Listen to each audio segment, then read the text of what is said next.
What's up guys? So ngayon, nakapasa na tayo sa McDo! Nakapasa na tayo sa interview guys. So, ang next na pupuntahan natin there is yung requirements.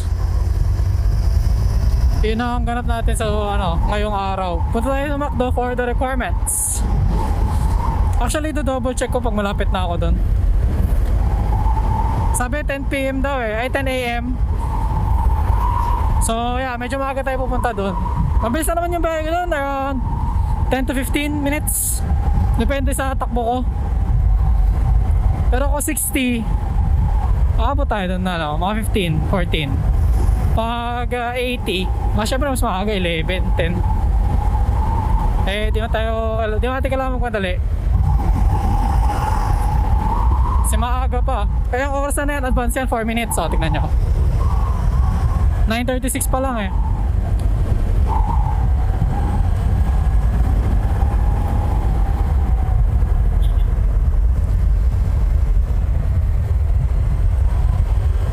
Mukhang madami tayong ganap sa guys Baguio, LU. Since makakapag-work ako, daming content mo boss. So yeah, good day sa inyo guys. Good day, good night, good evening. Good evening pala. Oh, Z400. Kamusta naman ang araw nyo so far? How was your day yesterday? How is your day today? Sana okay lang kayo. At ako okay na okay. So, kahapon kasi nagtutula kami ng Cessna Caravan. Paskil yung picture dyan. Tapos tumatawag yung yung McDo. Di ko nasasagot kasi naka-silent yung phone ko. Syempre habang nagtutula ka ng aircraft, dapat hindi ka basta pag may ginagawa ka doon, dapat hindi ka ma-disturb. Kasi syempre na yun sabi natin trabaho yun kahit OJT pa lang. Then siguro 10 pa lang tumatawag na sila, tas nakita ko lang 11 something na. Siyempre nag-sorry ako. Tapos sabi ko hoping na magtumawag sila ulit. Then tumawag nga sila ulit. Then kinongratulate lang ako ni sir, di ko alam yung pangalan niya. Kasi pumasa nga ako sa interview. So that means tanggap tayo sa McDo. Makakapag-ipon tayo guys. Makakapag-ipon tayo. So next sa agenda natin is yung requirements. Yun muna. Dami ko pa pinaprint nung resume nung Lunes. Tapos Tuesday tumawag sila. Thank you talaga Lord.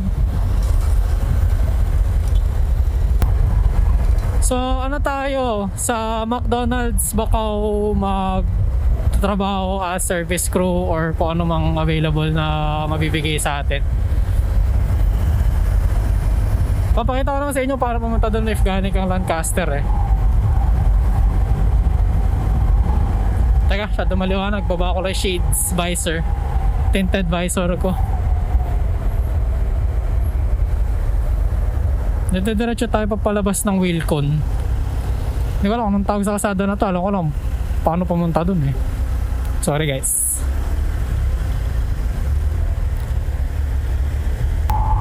So yun nga, diba sabi ko kanina dami ko pinaprint na resume. Parang 7 copies. 2 pages yun. So parang 56 pesos or 64, parang ganon yung total. But it's okay. Pero di naman ako mabagal magpatakbo ako naman magmabilis Tsaka sa pagkakaalam ko hindi pa rush hour yung pag alis ko doon ng 5 mga 5:30 nandito, 5:40 nandito na ako sa Cavite like lagpas na ako sa Zapote. Mabilis na yun pag ganon.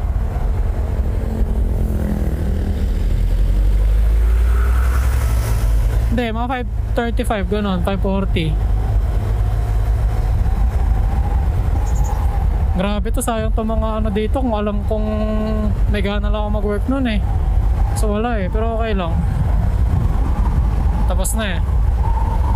Lahat ng pinagtanungan ko na gas station hiring, pero full time lang. Sa mga convenience store wala din, mga puno na sila, tsaka full time lang hanap nila. Nakakapag-work na din ako sa McDo. Alam nyo ba guys, nung parang 15-16 pa lang ako, nag-apply na ako sa McDo kasi di ako natanggap. Alam mo parang kiddie crew, parang ganun. Para lang daw may experience ako, sabi ni mama. Oras na, aga ko naman 45 pa lang oh. Diba? So makakapagligpit pa tayo ng gamit, tapos pasok na lang tayo dun. Mati-check pa natin yung tawag dyan, kung ano nga ulit yung ganap natin dun.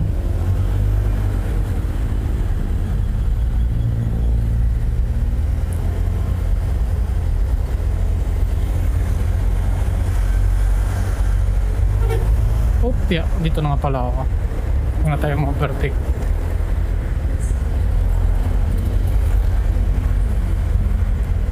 Ganda kasi ng aura dito guys eh. Alam ko nasabi ko na yung kanina eh, o nung isang araw. Pagtutugtungan ko kasi yung vlog, kaya nasabi ko kanina. Pero di ko pala alam kung kailan ko ito i-upload. Basta the day today is March 5. Okay, so wala masyadong tao, that's good. Okay, park na lang tayo tapos hanap tayo ng spot natin.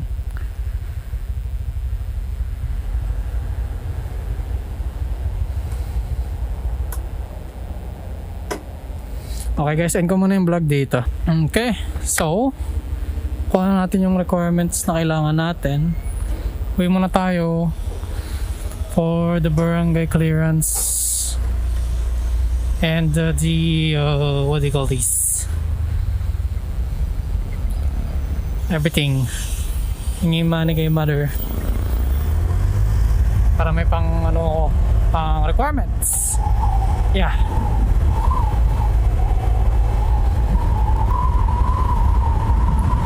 What's up? So uwi muna, katulad nga sabi ko, uwi muna tayo para may pang requirements tayo. So ang una natin is, ewan ko kung tama yung order ko, pero nag step by step ako eh. Sedula, barangay clearance, tas yung drug check. Sa SSMC Rosario daw yung drug check dito sa Bacau McDo. So pupunta muna tayo doon. Sa SSMC Rosario yung pa-drug test dito sa McDo Bacau. Eh wala tayong dalang pera eh. Kaya uwi muna tayo, hingi tayo pera kay mother. Good morning guys. Time check 7:34 ng umaga. Kala ko radyo eh. Pero yun nga. So ngayon, di ko alam kung nasabi ko na before, pero sure ako nasabi ko na yun eh. Pumasa na ako sa interview ng McDo. Then ang next natin is requirements, paglakad ng mga requirements. So ngayon pupunta tayo sa pagda-drug testan tsaka pang med clearance natin. Yun yung tawag nila, pero ako drug test tsaka med cert ang tawag ko doon. Pero yun nga, punta tayo sa SSMC Rosario. Siyempre sa Rosario yun. Pero yun nga, doon tayo ang ganap natin today. Then pupunta tayo ng City Hall ng Gentry para sa sedula, mayor's permit, tsaka health card.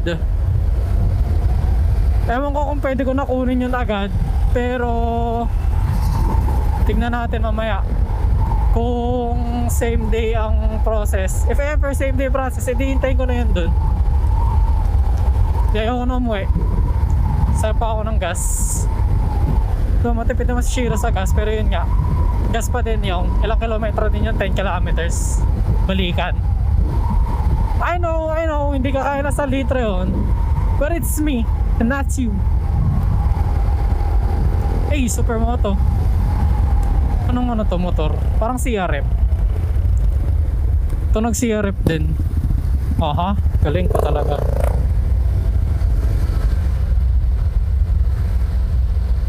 kanina, charge ko yung GoPro kaso pulado pa. Pero nung binuksan ko, 3 bars na. I mean 3. Ewan ko kung ilang percent yun. Siguro 90, 80, ganun. Pero full charge natin. Matagal naman na siguro yung ano na yun to, battery life. Sana. 10 kilometers na biyahe lang naman eh. Hindi ko na isasama yung recording doon sa loob nung ano. Nung tawag dyan? Nung process kung paano ako drag test at MedCert. Yung video nyo no. So sana bukas ang pinaka matagal na hihintayin ko dito kasi sa Monday if ever papasok ako sa OJT. Hindi ko pala na video yung pauwi natin doon no. Sorry guys, nalobat yung GoPro. So naputol yun, alam ko doon na kila Lola eh. Nung nandun na ako eh. Doon na siya naputol.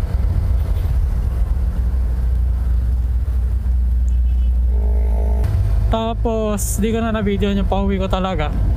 Bawi ako guys. Di ko na alam kung paano yung magiging order kasi tambak na basically. Di mo makapag-edit kasi pag uwi ko kahapon ng init, nagpahinga muna ako tapos diretso ako ng ano, bayad kay Shiro. Tsaka pina-change oil ko na din. Ayun, wala na yung change oil oh. Diba? Ay guys, nga pala kahapon nakuha ko na yung original kong plate. Shit. May original plate na si Shiro guys. Yung plaka. Meron na ako nun.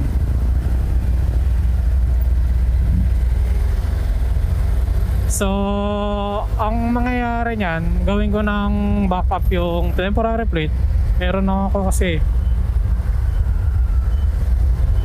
Then, syempre, original yung gagamitin ko. Isip ko, dalhin ko na rin sa bagay yung ano eh, if ever, pag-akit na ako dun ulit.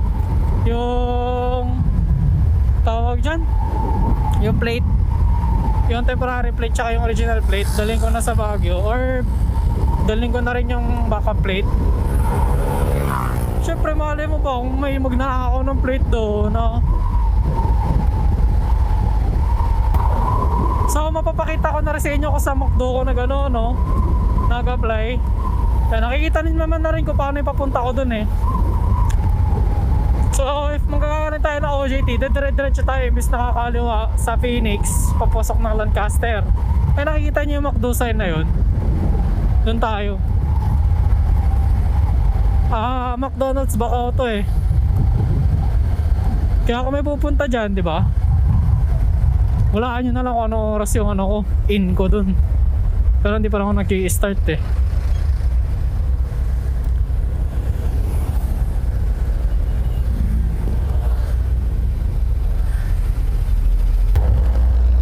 Ayan o. Diyan ako.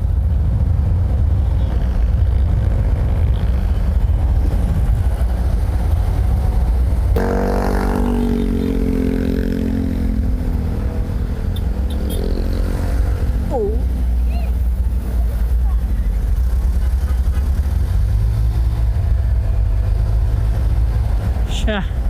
Buti di ako naka full throttle doon, gagi. Hindi ko sinagat yung silinyador. Sorry ates.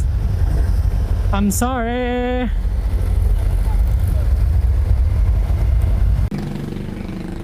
Ayun, recording na. Nakatapos lang natin